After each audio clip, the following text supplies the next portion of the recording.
여러분, 한 주간 하나님의 선물이신 성령을 느끼며 체험하며 한 주간 사셨습니까? 오늘도 이 예배 가운데 진리의 성령께서 저와 여러분들의 귀를 열어주시고 마음을 열어주시어서 진리의 말씀이 깨달아지기를 주님의 이름으로 축원합니다. 사실 저는 지난 한 주간 녹록지 않은 한 주간을 보냈습니다. 우리 집 아들들을 가지고 예화를 들면은 1, 2, 3번은 약간 시험이 들지만 아직 4번은 잘 몰라요.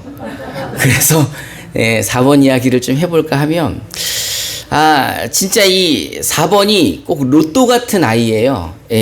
너무 좋은데 안 맞아. 나랑은 안 맞아. 게다가 나랑도 안 맞지만 지도 안 맞으면은 이제 땡깡 피우고 찡찡거리는데 그 찡찡거림이 아마 여러분들의 상상을 초월할 겁니다. 여러분 귀에서 고름 나와 보신 적 있습니까? 근데 그런 느낌이에요. 근데 얼마나 이제 별것도 아닌 거를 가지고 징징거리냐 하면 얼마 전에 이제 목욕하면서 제 배에 있는 이 상처 자국을 본 거예요. 예전에 맹장 수술을 했는데 이 맹장 수술하면 요만큼만 째는데 저는 이만큼을 쨌어요. 왜냐면 지방이 많아서 잘라도 속이 보이지 않아서 계속 잘라다 보니까는 한 10cm 넘게 자국이 있는데 이 녀석이 이걸 보더니 그걸 열어서 속을 보여달라는 거예요. 그래서 처음에 이제 귀엽죠. 아이고, 이 녀석 5살이니까 요거 이제 뱃속을 보여달라고. 근데 좋은 말로 했죠. 이거는 이미 봉합을 해가지고 열 수가 없어. 이제 그랬는데 보여달라는 거예요. 근데 그냥 아빠 지금 보여주면 안 돼요? 이걸 100번 하는 거예요.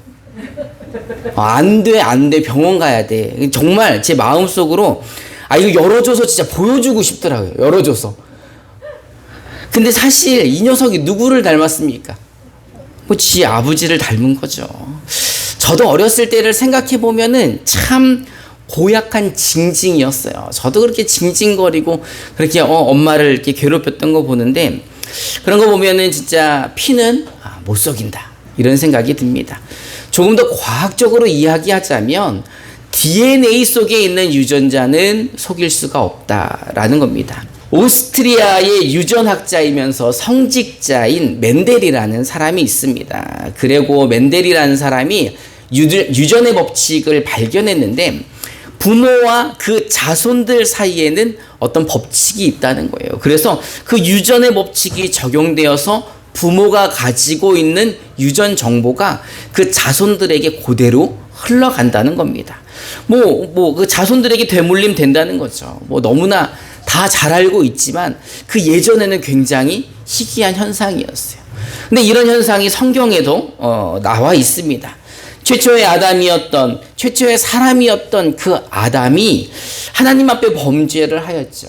그런데 그 범죄한 대가가 그 자손들에게까지 임하여서 사람의 자손으로 조상을 아담으로 둔 사람이라면 누구나 태어날 때 죄인으로 태어난다는 겁니다. 우리 로마서 5장 12절을 우리말 성경으로 한번 읽어봅시다. 시작.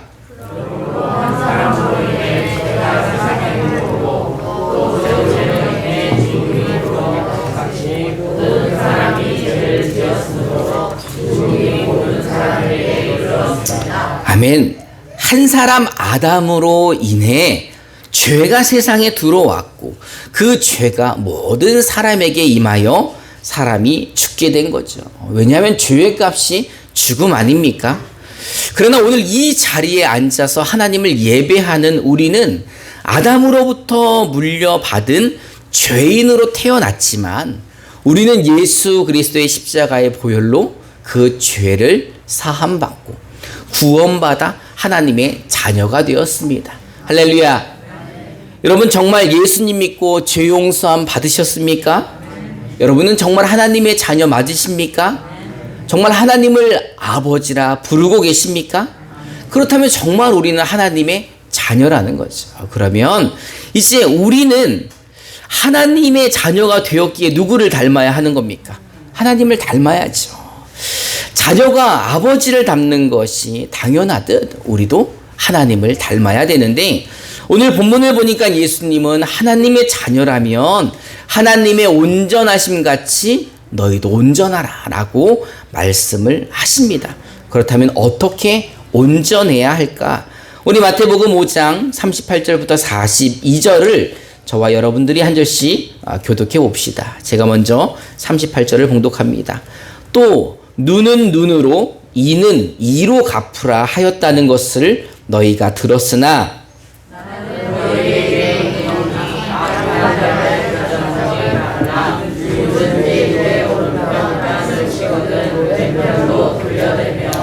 또 너를 고발하여 속옷을 가지고자 하는 자에게 겉옷까지도 가지게 하며 또 누구든지 너로 억지로 올리려 하려거든 그 사람과 진리를 공유하고. 우리 함께 봉독합시다. 내게 구하는 자에게 주며 내게 꾸고자 하는 자에게 거절하지 말라.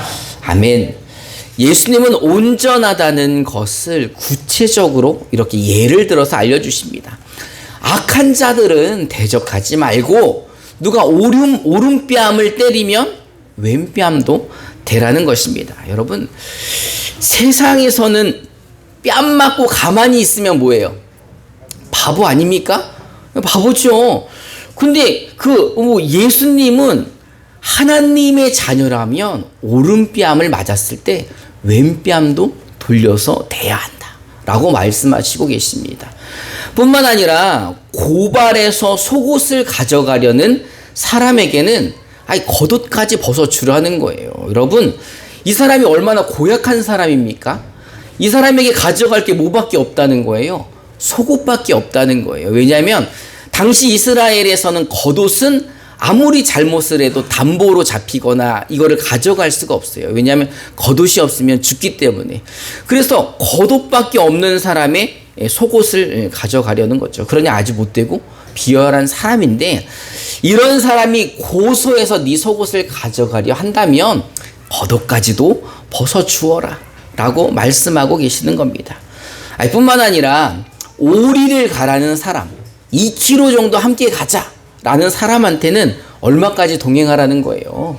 4km, 10리까지도 함께 동행해 주어라 라는 겁니다. 또한 무언가를 빌리러 온 사람, 뭔가를 구하고자 하는 사람에게는 거절하지 말아라 라고 말씀하고 계십니다. 여러분, 하나님 아버지의 온전하심 같이 여러분도 온전하게 사실 수 있으십니까?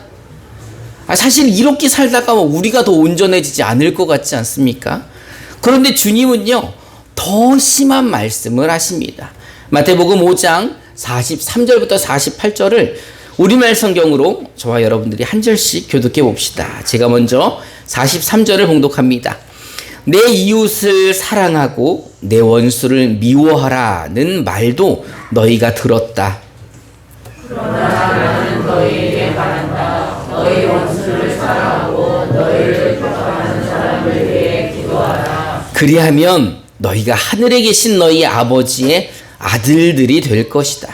하나님께서는 악한 사람이나 선한 사람이나 똑같이 햇빛을 비춰주시고 의로운 사람이나 불의한 사람이나 똑같이 비를 내려주신다. 너희를 사랑해주는 사람만 사랑한다면 무슨 상이 있겠느냐? 세리라도 그 정도는 하지 않느냐? 형제에게만 인사한다면 남보다 나을 것이 무엇이겠느냐? 이방 사람도 그 정도는 하지 않느냐? 우리 함께 읽읍시다. 그러므로 하늘에 계신 너희 아버지가 온전하신 것 같이 너희도 온전해야 한다. 아멘. 원수를 사랑하고 나를 핍박하는 사람을 위해 기도하라는 겁니다. 진짜 말이 쉽지. 남편도 아내도 자식도 사랑하기 쉽지 않은데 원수를 사랑하고 뿐만 아니라 나를 핍박하는 사람을 위해서 기도하라면 이거 정말 너무한 것 아닙니까? 이러면 정말 누가 예수님을 믿겠습니까? 예수 믿는 사람 다 바보로 여기고 우리는 세상 사람들이 호구받기에 더 되겠습니까? 그런데요, 여러분, 예수를 믿는다는 것은, 하나님의 자녀로 산다는 것은 그렇게 사는 거라고 예수님이 말씀하고 계시는 겁니다. 왜냐하면 하나님이 그렇게 사셨고 예수님이 그렇게 사셨기 때문인 것입니다. 여러분, 우리가 하나님과의 약속을 어겼습니까? 하나님이 우리와의 약속을 어겼습니까? 우리가 하나님과의 약속을 어겼죠. 우리 조상 아담이 하나님과의 약속을 어겼고 그 결과로 우리가 죄가 들어와 선악을 알게 되고 또 죽음에 이르게 된 거죠. 그런데도 하나님께서는 우리를 사랑하셔서 우리를 그냥 멸망당하게 두시지 않았다라는 겁니다. 우리 요한복음 3장 16절부터 18절을 개역 개정으로 한번 읽어봅시다. 시작.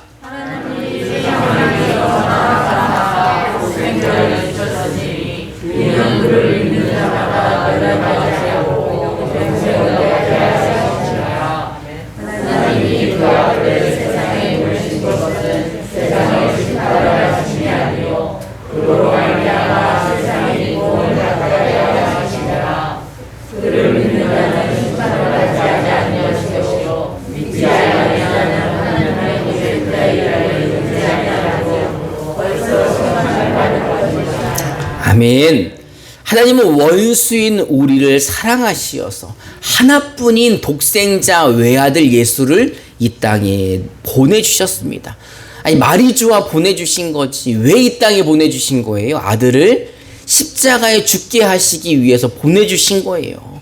그러면 그 아들이 안 간다 그럴 수도 있지만 그 아들 예수님도 하늘 영광을 버리고 이 땅에 낮고 천한 사람의 몸을 입고 오셔서 이 땅 가운데 죄인들과 병든 자들 사이에서 가난하게 사시다가 그들을 고쳐주시고 그들의 친구가 되어주셨다가 십자가에 죽으셨습니다. 여러분, 당시의 죄인들과 이 병든 자들은요, 부정한 자들이에요. 그냥 그들을 안 만나고 가까이 안 하고 싶어서가 아니라 율법에 그들을 만지고 가까이 하지 말라고 되어 있기 때문에 그냥 가까이 가지 않은 거였는데 예수님은 그들의 친구가 되어주셨습니다. 그들과 식사도 하시고 그들을 고쳐주시고 그들을 위로하여 주셨습니다. 그런데 왜 사람들이 예수님을 십자가에 못 박았습니까? 자기 생각과 같지 않았기 때문이에요.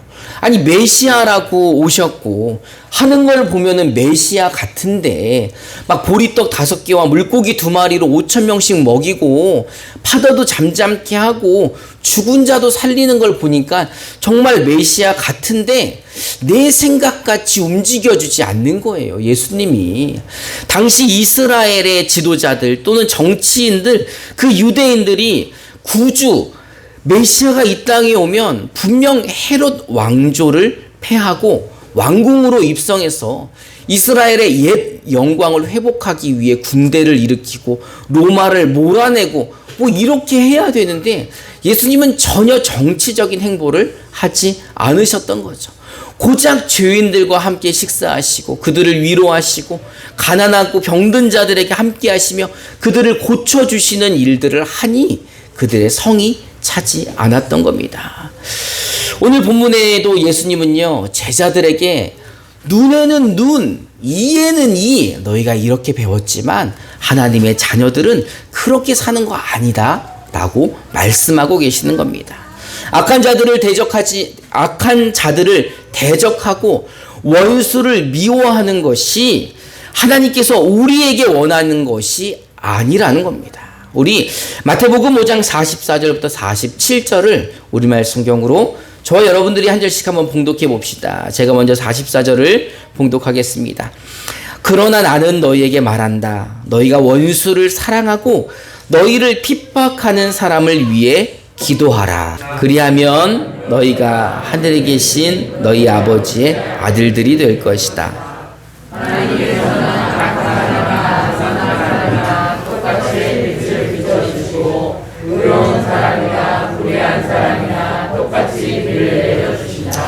너희를 사랑해주는 사람만 사랑한다면 무슨 상이 있겠느냐? 셀이라도 그 정도는 하지 않느냐? 형제에게만 인사한다면 남보다 나을 것이 무엇이겠느냐? 이방 사람도 그 정도는 하지 않느냐? 여러분, 나를 사랑해주는 사람을 사랑하는 것은요, 누구나 합니다. 누구나. 그 정도는 세리도 한다는 거예요. 당시 이스라엘에서 세리는 죄인이잖아요. 사람들이 정말 싫어하는데 그런 세리도 자기를 사랑하는 사람 사랑하는 것 정도는 한다는 겁니다. 형제에게만 인사하는 것, 그럼 뭐 남보다 나을 게 무엇이 있고 그런 사람이 뭐 상 줄 게 무엇이 있습니까? 당연한 거지. 그 정도는 하나님의 선민이 아닌 이방 사람들도 그 정도는 한다는 겁니다. 그렇다면 하나님께서 선택하셨다는 선민 이스라엘이라면, 하나님을 닮는 것이 당연한 하나님의 자녀들이라면 어떻게 해야 합니까? 하나님은요, 악인이든 선인이든 똑같이 햇빛을 비춰주시는 분입니다. 나쁜 놈이든 좋은 놈이든 똑같이 비를 내려주시는 분인 것입니다. 하나님은 그런 참 좋으신 분입니다. 여러분, 이제 우리는요, 아담의 후손이 아닙니다. 여러분, 우리 아담의 후손입니까?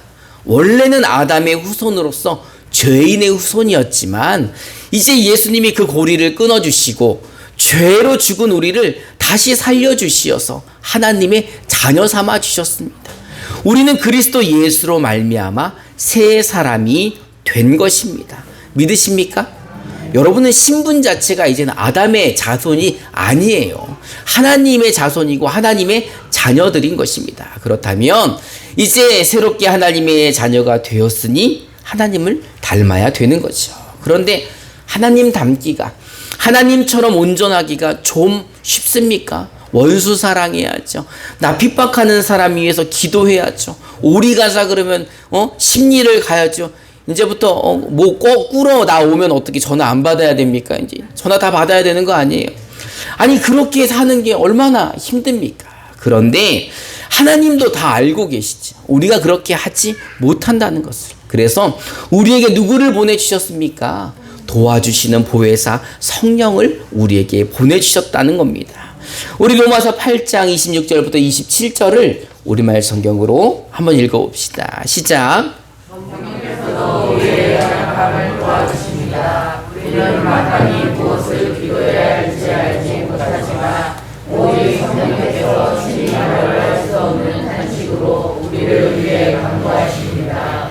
마음을 살피시는 분께서 성령의 생각이 무엇인지 아십니다. 우리는 성령께서 하나님의 뜻을 따라 성도를 위해 간구하시기 때문입니다. 아멘. 여러분, 우리는 하나님의 온전하심 같이 온전할 수 없는 사람들입니다. 우리가 어떻게 원수를 사랑합니까? 우리가 어떻게 우리를 핍박하는 자를 위해 기도하겠습니까? 당장 우리 오른뺨을 때리면 어떻게 왼뺨을 우리가 댈 수가 있겠습니까? 그러나 여러분, 우리가 온전할 수 있는 것은 하나님의 영이신 성령이 우리와 함께 하시며 우리를 도와주시기 때문인 것입니다. 예수님은요, 성령이 너희를 도와줄 것이니 너희가 성령님께 기도하고 그로 인하여 온전한 삶을 살라고 말씀하고 계시는 겁니다. 여러분, 우리가 기도할 때 하나님의 온전하심 같이 온전하게 살 수 있는 겁니다. 성령님이 우리를 도와주셔야지만 우리가 원수도 사랑할 수 있는 거고 우리를 핍박하는 사람을 위해 기도할 수도 있는 거죠. 그러니 내 힘으로 하는 것이 아니라 성령의 도움으로 하는 것입니다. 그러니 우리가 누구에게 기도해야 되겠습니까? 성령님께 기도해야죠. 말하자면 우리는 기도해야지만 온전한 삶을 살 수 있다는 겁니다. 우리는 기도해야지만 원수를 사랑할 수 있고 기도할 때만이 나를 핍박하는 사람을 위해서도 기도해 줄 수가 있다는 겁니다. 그러니 여러분, 기도하시기 바랍니다. 여러분, 기도하시기 바랍니다. 우리는 기도할 때 온전해질 수 있습니다. 우리가 기도할 때 하나님을 닮을 수 있는 것입니다. 우리가 기도할 때 정말 그리스도인처럼 하나님의 자녀처럼 살 수 있는 것입니다. 이제 우리 임마누엘 교회는 기도함으로 성령 충만함을 받아 하나님의 온전하심처럼 온전한 하나님의 자녀다운 삶을 사시기를 주님의 이름으로 축원합니다. 우리 함께 찬송하고 결단하는 시간을 갖도록 하겠습니다.